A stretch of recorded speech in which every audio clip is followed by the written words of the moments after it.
Fly with me from Roanoke, Virginia to Charleston, West Virginia.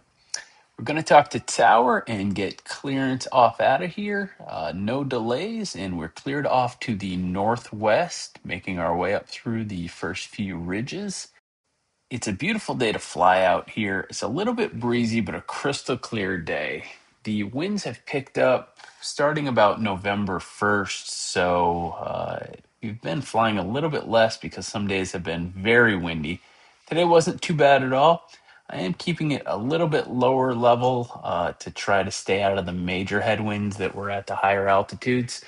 But I do try to keep it above all the ridges so that I'm not dipping down to the valleys and then having to climb back out above the ridges again. This is the southern portion of the Greenbrier Valley, so it's nice and flat comparable, and then it starts to climb back up again.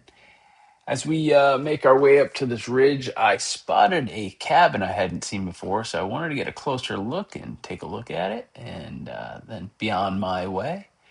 As you can see, the foliage is definitely past prime in this time in November. Very bleak and brown at this point, but it was a pretty dry summer, so we didn't have great foliage to begin with.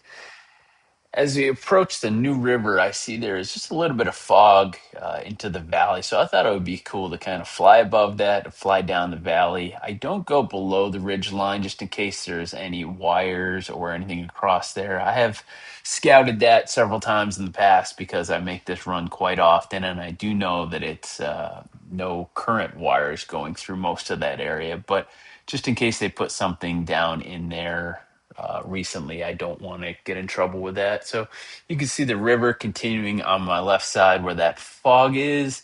And I stay just to the right of that, making my direct line into the Charleston area. At this point, I'm talking to Approach, who quickly turns me over to Tower. They clear me direct to the taxiway in front of the FBO and then to taxi in with them. As I'm coming in, I do see another helicopter where I want to be parked, so I'm going to just sit down and let him take off. Now that he's gone, I'm going to sit down over there and start my shutdown process.